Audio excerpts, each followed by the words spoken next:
Welcome to the Stories of School Leadership podcast, the podcast where we elevate the voices of and create connections between inspirational leaders from the UK and around the world.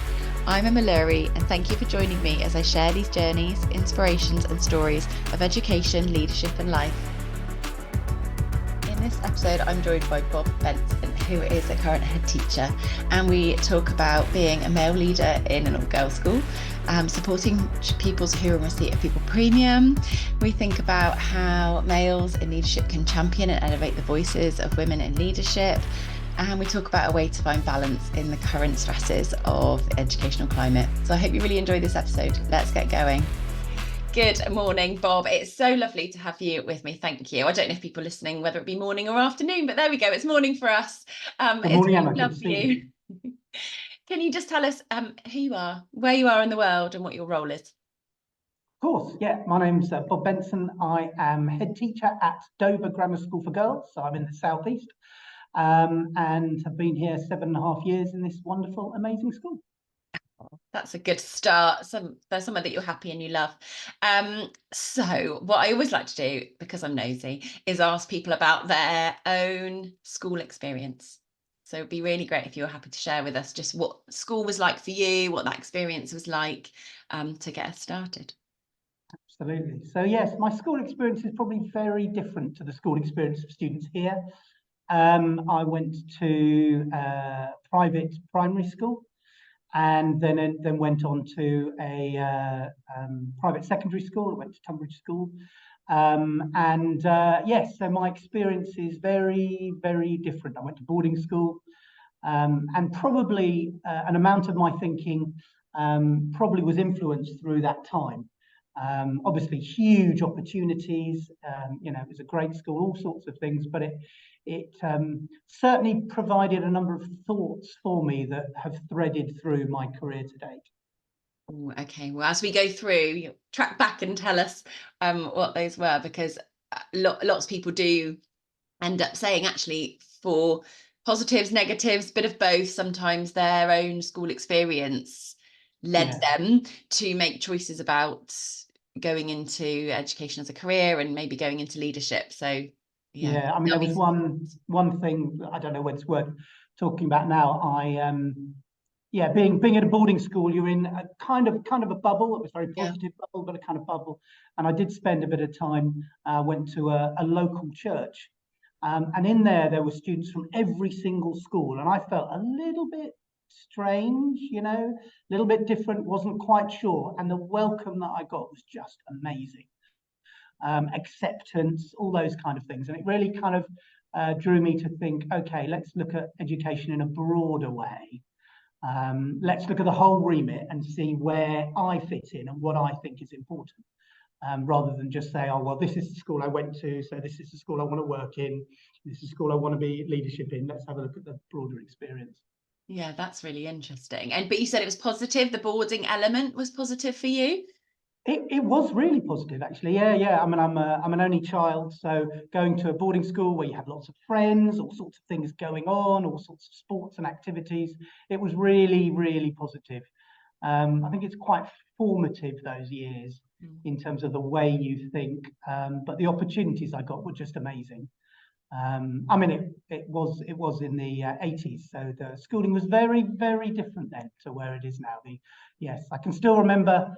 I mean, I don't know what it's appropriate to say, but I can still remember taking my own school trip when I was in year 12. And I was, How did that work? I was given the train ticket, and I took a whole load of younger students, and we went up to London, and then we went down How old were you? Pardon? How old were you? 16, 17, and I have to say, not the most responsible student. You're really, really not. I can remember the fun we had of jumping on and off trains, going through the underground in London. Have we lost somebody? Oh no, I mean, it's just inconceivable now.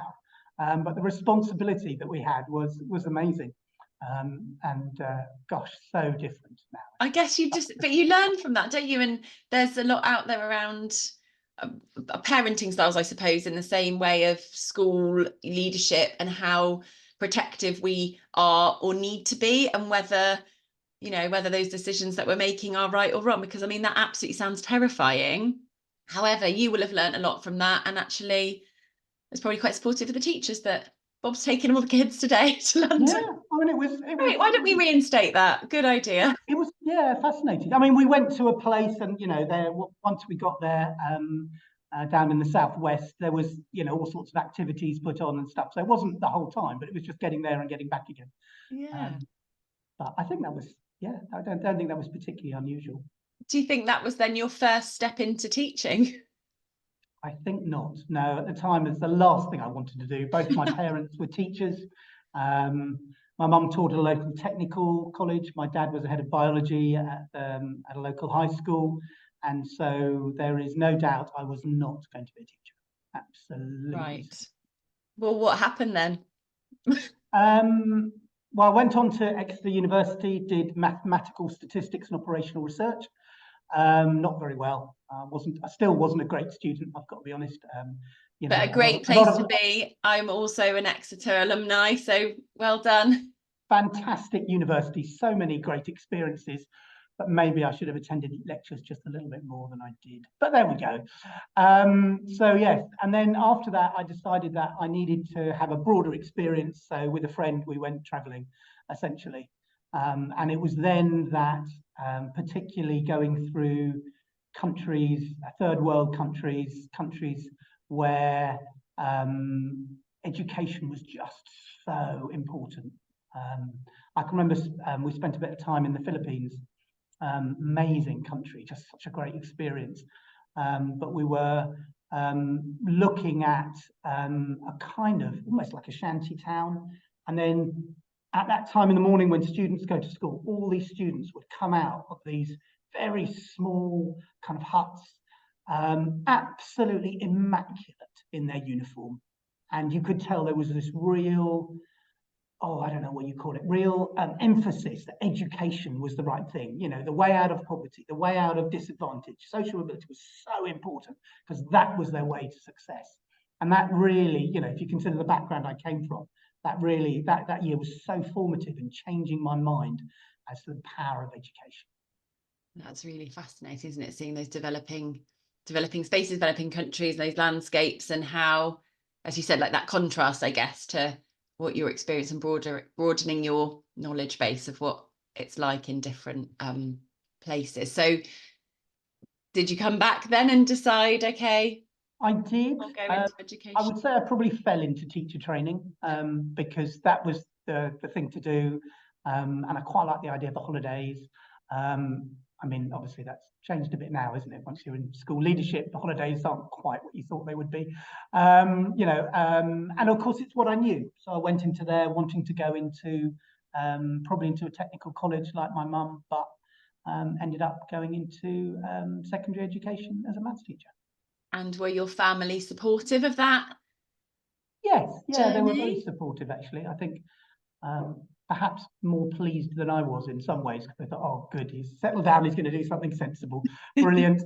But yes, and then going into education in Kent, and I've taught, I think it's 8 or 9 schools now, different ones, all sorts of high schools, grammar schools, bilateral schools, and some of the schools that I taught at, really looking at students for whom school was the safe place. It was the place where they were going to achieve, but also that maybe there was an opportunity for me in education. Maybe actually I wasn't just going to be a teacher all my life. Maybe maybe I could see opportunities where actually I could make a difference.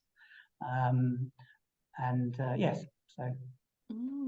And do you mean broader difference in terms of the idea of stepping into leadership where your zone of influence expands from making a difference in your classroom, I guess, to what it looks like when you work in a different way leading staff?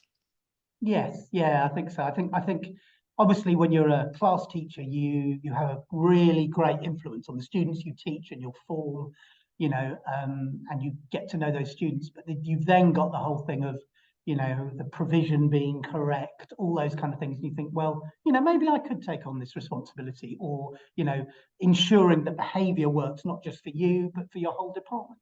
or for your whole area, and you're thinking, well, you know, I could, you know, my class is relatively well behaved, you know, I'm getting that respect. Could I have that influence to help others? And you get new people coming to teach, and you think, well, you know, could I be the person that could actually have a bit more influence in supporting them, in helping them?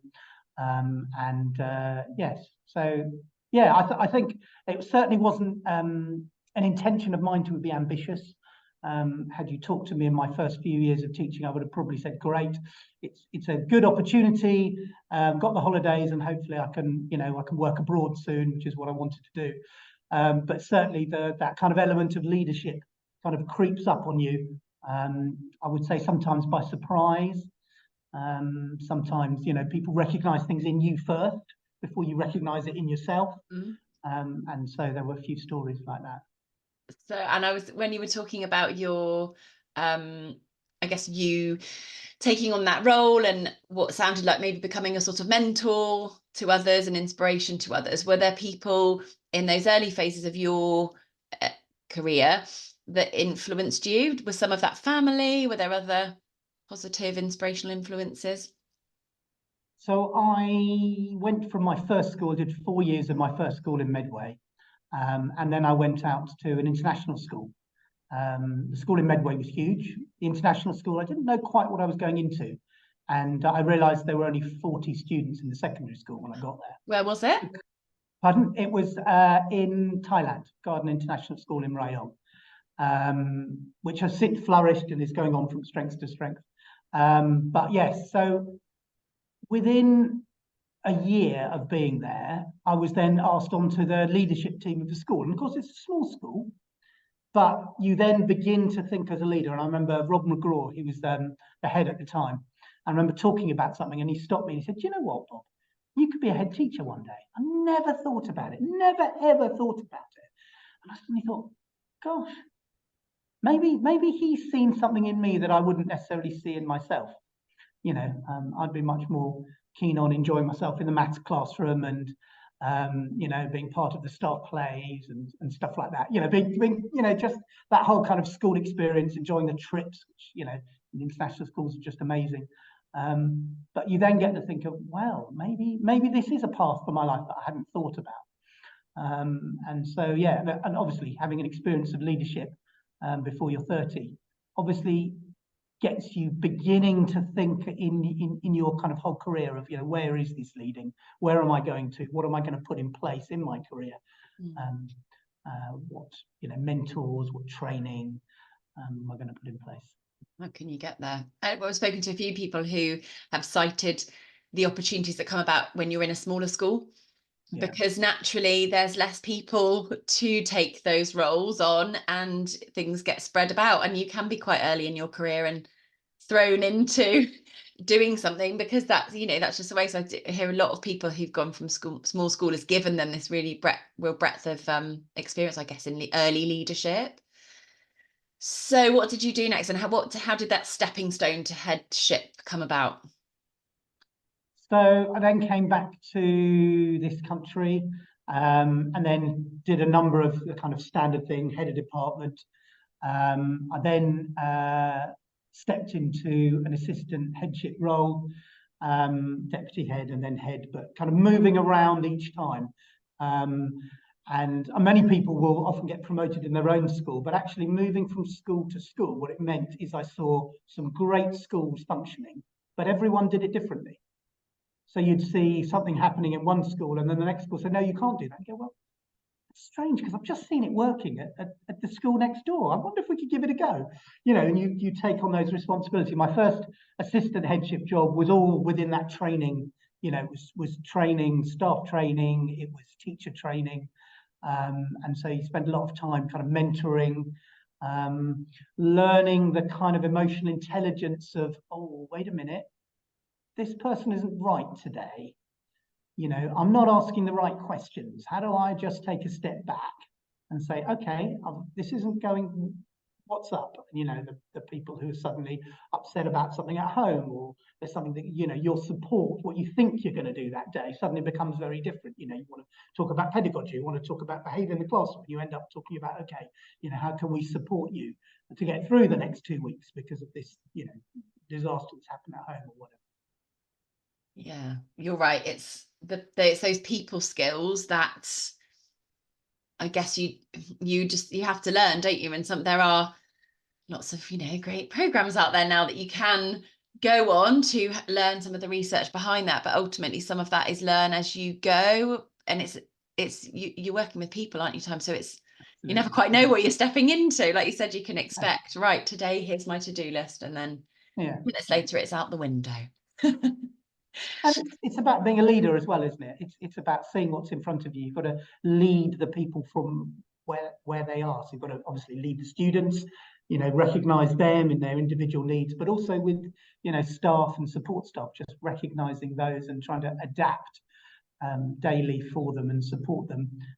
Because essentially you're looking as a leader, the best thing is to have loyalty, isn't it? Staff will do things for you. Why? Because it's you. Do they agree with you? Hopefully they do, and they're enthusiastic and great because of that. But even if they don't, they think, well, if Bob said it, I might go with that. So that sense of loyalty and leadership, developing that loyalty is so important, isn't it? Yeah. And I know you've said that from some of the podcasts that I've listened to. You've got that group, that senior leadership team that you've worked with, and you've got that really good relationship where you're very loyal to one another, you support one another. That is so important. Yeah, I think especially when things are difficult, to keep and to celebrate the highs, but when things are tough, knowing that you have a group of people around you really makes it manageable, doesn't it? Or as manageable as it can be. So you said at the start you've been at your current school for a good chunk of time, clearly over the pandemic and probably some other challenging times. It would be really great to hear about some of the challenges that you have faced in your current role, and then we'll go on to all the great stuff as well. Yes, I think many people would talk about the pandemic. I think early in my headship, we had the flood. So there was, I don't know, thousands of gallons pouring through the main one day. And suddenly you've got a, what do we call it during COVID? Pivot. From what you're thinking you're doing, suddenly you're looking a different direction. Okay, what's going to happen? This was pre-teaching online and all that. What am I going to do? And so, yes, the great flood when I can remember sitting in my office trying to work out what was going to happen, which year groups could be in school. And one of the contractors came in and saw some water coming through into my office and said, sorry, you're out of here and I need to lock the door. And I think, okay, I don't even know how to communicate with people now. I don't even know where I'm going to be sitting. I don't know what, it's that kind of emergency. And when, as you say, the team is so important, isn't it? That you work together as a team, you understand how you're working. And particularly through COVID, I think the team that I had here were absolutely exceptional, working together. When a new piece of government guidance came out and you realise suddenly things were going to have to change overnight, that you put in that time together. And you'd really be doing it for each other, wouldn't you? Because we want to make the very best of this. We want to make sure we get the very best for the students. We're going to work together in these difficult times. So yes, the flood. There was the time when the heating broke down in I think it was November, December. That was a great time. One or two other things. I think it's one of the joys of having an older building. There's some great things about having an older building.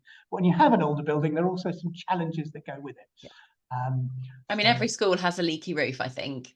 If I don't think I've ever met a school without a leaky roof. Even the new buildings usually have some sort of leaky roof. It's just part of it, isn't it? Part of what you need to have if you're going to be a school leader is a leaky roof. I'm really interested as well in, you, and I don't know what your other schools were, but currently you are head of a school for girls.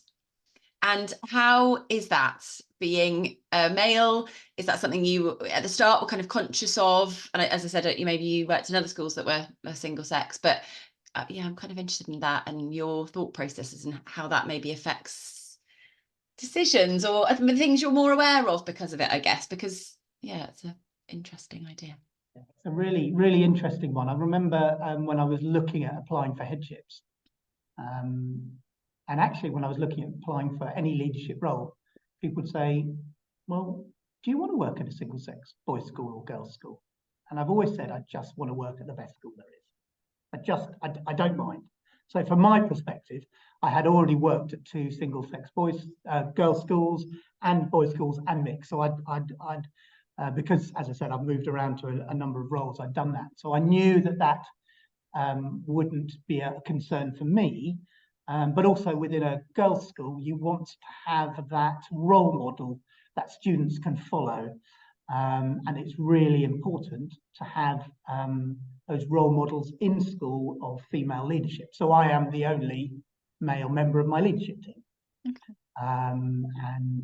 Many of the members of staff, I can't remember the proportion, are female working in a girls' school. So there are lots of those role models. But I do also think it's important to have men in leadership in girls' schools. So you've got that difference.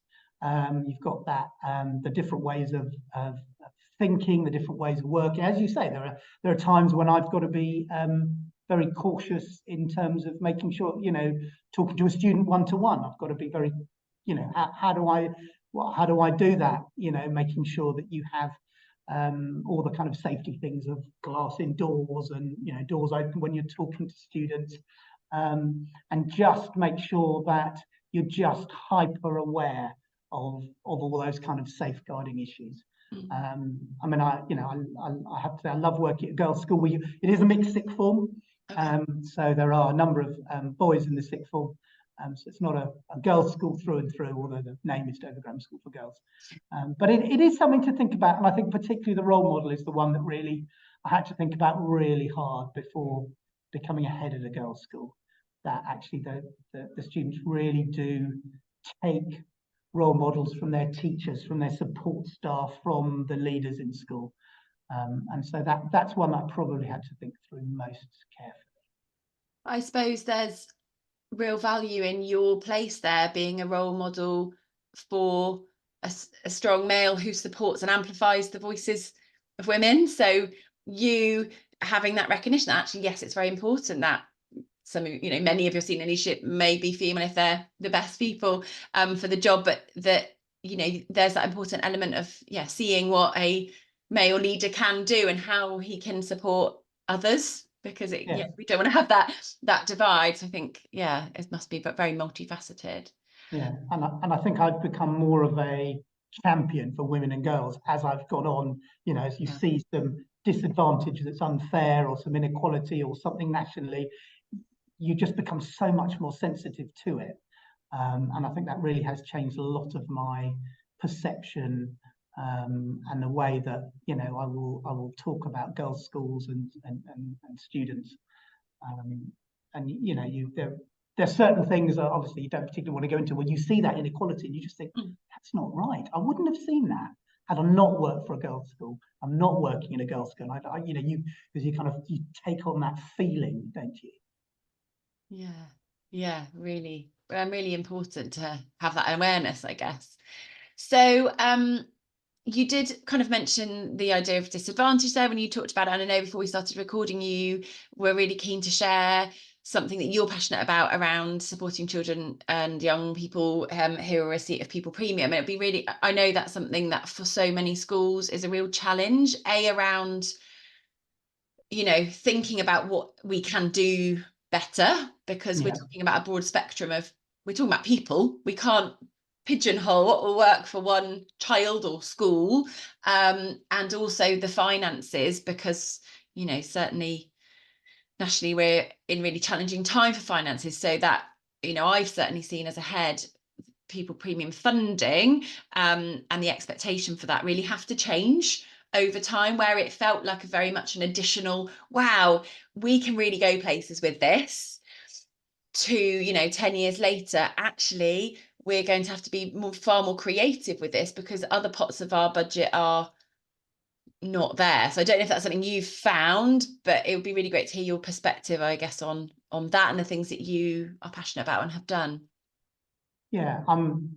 Probably the thing I'm most proud of in terms of headship is the way that we've worked with students in receipt of Pupil Premium. So those would be the very low income families. If you start doing the numbers, very low income students from low income families. I think in terms of a whole strategy, I had to get my mind around it and to understand, if you like, the journey of a student from very low income families, from the lack of opportunities they may get, or just to see that journey all the way through, and then to recognize that students who were coming into school in receipt of Pupil Premium may also be behind where they should be nationally, that fits into the statistics. So that what we want to do in the school is to see them making as much, if not more, progress than other students. And that obviously is really, really important. But also you've got to then kind of, take it apart. What are the opportunities? What creates that idea of social mobility? Looking at things like cultural capital. What opportunities can we provide, as you say, given the shrinking budgets, what opportunities can we provide that make the difference? What can we provide for students who maybe haven't travelled very far? What are those standard opportunities we can provide, maybe not being abroad? What can we provide for students who maybe need a mentor to understand the sixth form? What is sixth form? If nobody in your family's been in a sixth form in a school before, why would you do it? Why would you want to do it? If nobody in your family's ever been to university before, done a degree, why would you want to do that? What's the opportunities? Why shouldn't I just not? So it's that whole understanding, and then helping staff, but also creating that culture where staff want to mentor students and take notice of them and identify them and support them in that way. I was very pleased in the last year with our kind of progress measures. We were almost, the students received Pupil Premium, the disadvantaged students were almost at the same as the broader student body. And next year, if all goes to plan as we think it's going to, that progress will be better. So that's, if you like, in terms of headship, that's something that I will take away and be very, very pleased with in terms of my headship. Yeah. And so is that a strategy you've used, mentoring staff, mentoring individuals or groups? Yes, staff mentoring individuals. So we've got a member of staff who's a Pupil Premium champion. That's a teaching member of staff who does a lot of the data and the work with that. And we also have a teaching assistant who's a Pupil Premium teaching assistant, but works to mentor those students, contacts their families, and kind of draws that whole thing together. And then obviously other individuals are supported in individual way that we would see necessary. So if a student needs, I don't know, particular help with organisation, or they need a bit more support careers wise, we can then put that in. And I guess it's being able to be bespoke and strategic with that. So mapping out actually what is going to make the difference for, because in an ideal world, you would be very individual about each different young person, that's what they are, without being able to actually, we'll do this one trip that will support all of them, because as you said, there will be different challenges that you can support them to take that next step. So yeah, a bespoke approach is always going to work really well. I guess it's just being able to do that with staffing, with finances, with capacity, I guess just in time to take that time to know that individual, know their family, navigate how that how that works for them. That is absolutely something to be really proud of, because that's making such an incredible difference. I guess you will have seen in your times ahead the difference between when you aren't able to make those decisions for young adults, and then when you can, and what they're able to and seeing students go on from here, to really hugely aspirational universities, some going on to Oxbridge, who have been supported in that way through the school. It does give that real sense of, yes, actually we're making a difference. We genuinely are making a difference to those students and their lives in quite a significant way. Amazing. So I would also love to know a little bit about what's next for Bob Benson, head teacher, because again, pre-recording you had shared with me something exciting that's kind of on the horizon. So what are your next plans, having been head teacher for a very good amount of time? Well, that's a great question, and one I might push back to you actually for a bit of advice talking about it. But yes, I've done 7.5 years here at the amazing Dover Grammar School for Girls, and just really began to feel it's time to move on to do something different. Somebody very wise once said to me, Bob, do 7 years, but no longer as a head. And I suppose in a secondary school, you've seen one group of students all the way through, so it kind of makes sense. And I'm really beginning to think, certainly with some of the work I've done with Askell, that there's a huge need out there to support school leaders in a time which is really challenging. So yes, I made the decision to step down. In fact, it's only today that they're doing part of the recruitment for my replacement. So it's a funny day for me in school. But yes, so I'm looking to move towards that kind of consultancy role, which I know, Emma, you've done over the last year, looking into some executive coaching and really what can be done to support leaders. You know, there are some challenges at the moment, aren't there, for school leaders? There are times when school leaders get to the place when the challenges kind of step up on one by one by one. And I want to be at that place where I can be somebody that actually can come in and support them, whether that's in a coaching way, whether that's in, do you know what, I'll just sit down with you. We'll talk through these things. If you've got a difficult meeting, why don't I just step in and be in that difficult meeting? So you have somebody that's a mentor, a buddy, you know, somebody who is there. Because actually, you know, so often as school leaders, we get really focused on, we've got this really, the thing that we're really concerned about at the moment. And then a year later, do you know, I can't remember what it was a year ago. I really can't remember. And yes, they are really important. And yes, they are, you know, trying to do the very best for students or navigating a difficult staffing or parent issue. But actually, they do move on. And that's one of the nice things about schools, doesn't it? Life does move on. And it is very difficult a year later to think about it. So giving that sense of perspective and support. Yeah. Quite how that works out, I'm not sure. But that's where hopefully you can give me a little bit of information about how you've moved from headship into consultancy and the support that you do for school leaders. Yeah, and I think what I really liked there is you had, you know, somebody who you clearly respected giving you some advice about a reasonable amount of time to do the job for, I think. And I literally, somebody posted something on LinkedIn this morning and I commented on it about the idea of being able to still lead and being able to still work with educators in a leadership role that doesn't necessarily sit in a school in that way. So I think, and whether this is my perception, definitely from speaking to others, they felt the same, that the career of leadership in schools is kind of, you step up that ladder, you get to headship, you're at the pinnacle, you stay there forever, and then you retire. There's, you know, this sort of expectation. Sometimes our careers are, that's what you do. And I think, you know, having, most of my friends are colleagues and work in education, but I do have a few who are in corporate. And actually, it's really normal to go into different sectors and different jobs. And yeah, every 5 years, you might, 7 years, whatever it is, step into it. That's very normalized and healthy. But I don't think that is the same in education. I think it's seen different. If you're making a decision to step out of headship, I personally have shared really openly my feelings of failure. I felt that I had failed by making that decision, and everyone was saying, you're so brave, you haven't failed at all, you know, you're doing what's right for you. But because I guess because deep down I wanted to be a head teacher, people said, what are you going to do? And I said, I don't know, I wanted to be a head teacher, but right now that job isn't the job I can or want to be doing right now. So that was it was navigating all of that. But I think having spoken to lots of people by doing this journey for the podcast and networking with other people, there's a really positive mindset that do a stint of time in headship or CEO or senior leadership, whatever it is, brilliant, and offer and influence others, great.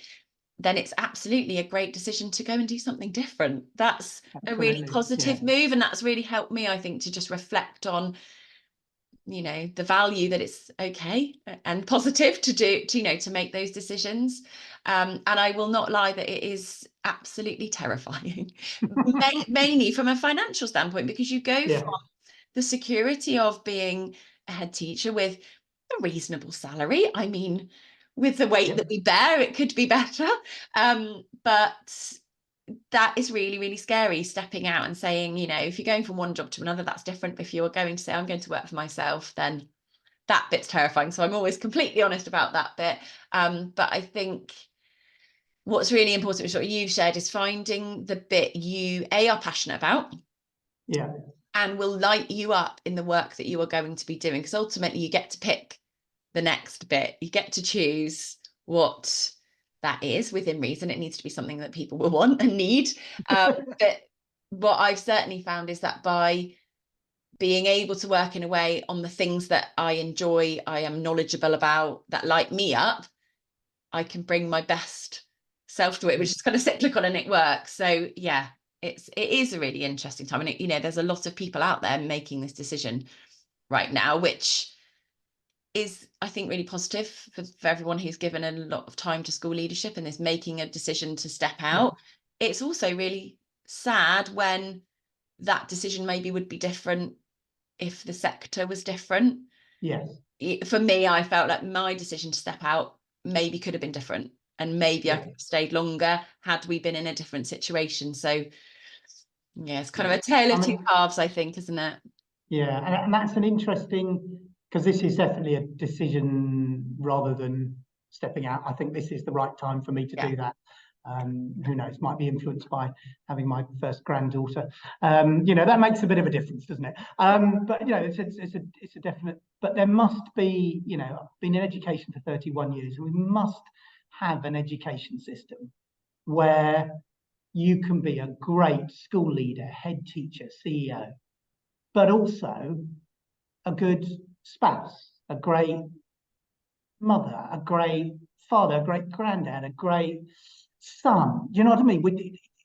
It can't be mutually exclusive, and we have to get to a stage where there is that support that's needed. There is that system where people can flourish as a person and be a great head.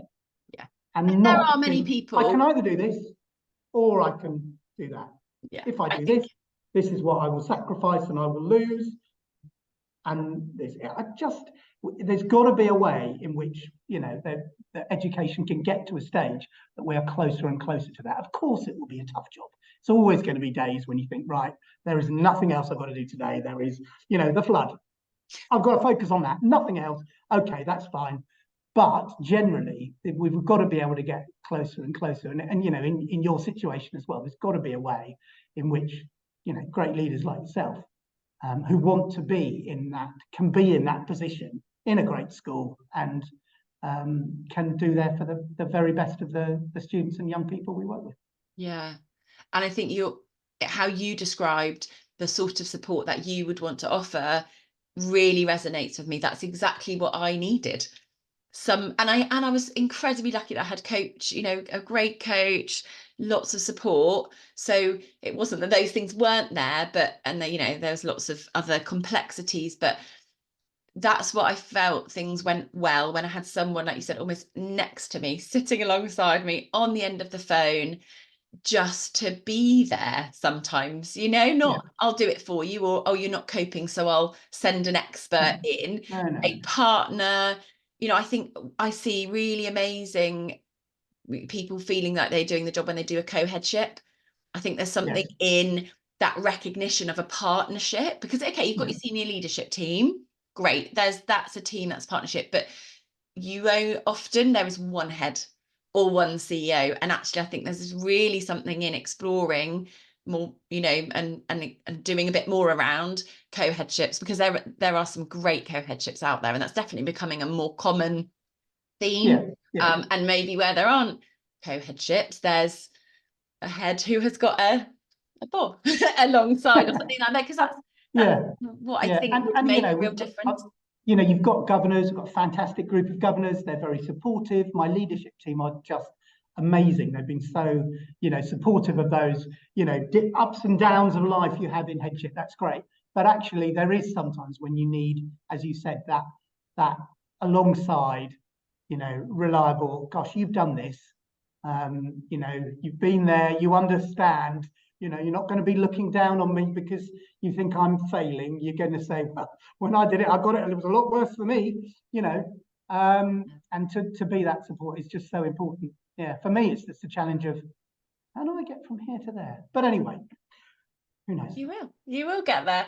And the other thing you touched on there, I think is interesting, is where we've got sort of multi-academy trusts or growing links with schools. I certainly found there was things that were labelled as support, but they weren't really support. They were more accountability, and they were more pressure. And even if you were being told, oh, this person's coming in to look at your phonics, and they're going to support you with it, it still was someone coming in to watch, to judge, and to give you some actions. And as they could have done that in the kindest way, but the way a lot of that relationship with school improvement is set up at the moment is that it is expert coming in, judging, giving actions, even if you're working alongside, and then they kind of go away again.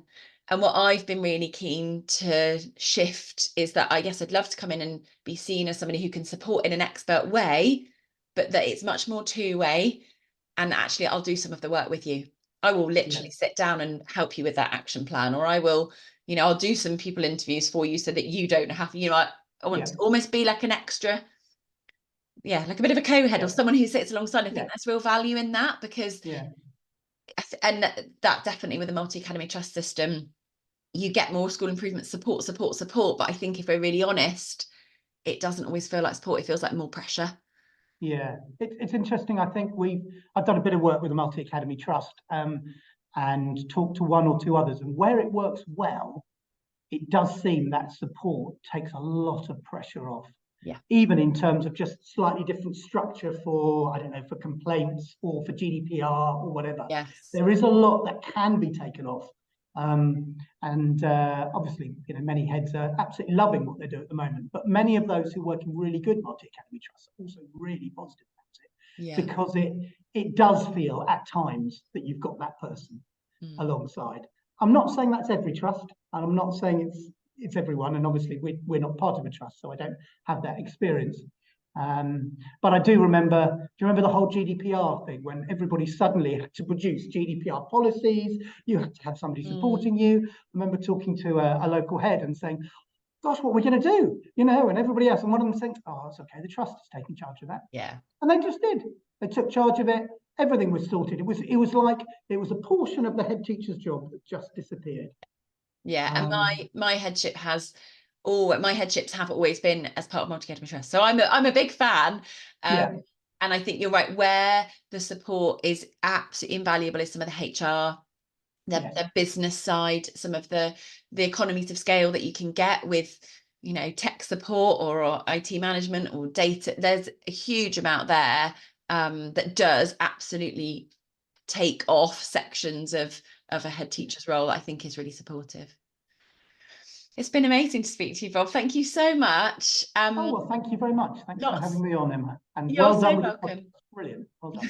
Thank you. It's been fab. Right. Have a lovely day. We will say goodbye. Bye-bye.